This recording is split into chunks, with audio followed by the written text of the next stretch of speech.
நான் திருநங்கை விழிகள் அமைப்புடைய டைரக்டர் கண்ணகி நகர்லேருந்து வரேன். என்னுடைய பேர் துர்காஸ்ரீ. சரிங்களா? 2016 எங்களுக்கு ஜிஓ பாஸ் பண்ணி வட சென்னையிலையோ காஞ்சிபுரத்தில் இருக்கக்கூடிய திருநங்கைகளுக்கு சுமார் 236 வீடு இடஒதுக்கீடு செஞ்சு கருணையின் அடிப்படையில் வாடகை இல்லா இலவச வீடு எங்களுக்கு குடியிருப்பு ஒதுக்கீடு செஞ்சாங்க. அந்த குடியிருப்புல எங்களுக்கு வாழ தகுதி இல்லாத இடம், ஊருக்கு ஒரு ஒதுக்குப்புறமா இருக்கக்கூடிய இடத்துல திருநங்கைகளுக்கு வீடு கொடுத்திருந்தாங்க. மாண்புமிகு அம்மா ஆட்சியில மட்டும்தான் வீடு இலவசமா எங்களுக்கு வழங்கப்பட்டுச்சு. இப்ப வீடை மாத்தினாலோ வீடை அப்ளை பண்ணாலோ எங்களுக்கு இப்ப உடனடியா 2 லட்சம் ரூபாய் குடிசை மாற்ற வாரியத்து மூலியமா கேட்கிறாங்க. சில சமூக விரோதிகளாலேயோ சில சட்ட ரீதியான அதிகாரிகளாலேயோ 2 லட்சம் கொடுத்து சில திருநங்கைகளை எங்க கூட வாங்கின திருநங்கைகளை வீடை மாத்திருக்காங்க. எங்களுக்கு இலவசமா நாங்க யாசகமான திருநங்கைங்க, நாங்க அன்னாட உழைக்கிற திருநங்கைங்க, பாலியல் தொழில் போற திருநங்கைங்க கிடையாது. நாங்க எல்லாம் கோயில் கொலை வச்சிருக்க திருநங்கைங்க. எங்க திருநங்கைங்க சமுதாயத்துல நாங்க எங்களுக்கு வீடை மாத்தி கொடுங்க.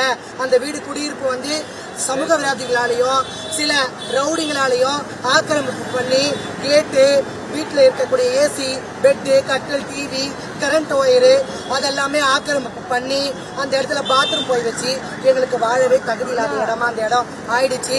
நாங்கள் எத்தனையோ முறையோ காவல்துறை அதிகாரிகள்கிட்ட மனு கொடுத்துருக்கோம். எத்தனையோ முறையோ இதே நகர்ப்புற வாழ்விட மேம்பாட்டு வாரியத்துக்கு மனு கொடுத்துருக்கோம். எந்த மனு எங்களுக்கு செல்லுபடியாகல.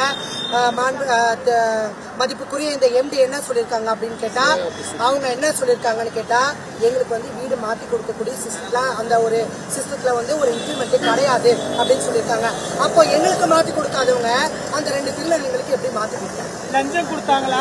லஞ்சம் கொடுத்தாங்களா? நாங்களும் ஏழ்மையானவங்க தான். நாங்களும் எல்லாமே எங்க போராட்டம் தொடரும். எங்களுக்கு இந்த குடியிருப்பை மாற்றி கொடுக்கவில்லை என்றால் நாங்கள் சட்ட ரீதியான தமிழக அரசோ மத்திய அரசால் அங்கீகரிக்கப்பட்ட அடையாள அட்டங்களை நாங்கள் எங்களுக்கு உபயோகத்துக்கே இல்லைன்னு சொல்லிட்டு நாங்கள் ஒரு சிட்டிசனே இல்லைன்னு சொல்லிட்டு அறப்போராட்டம் நடத்துவோம். நாங்கள் இங்கே 294 பேர்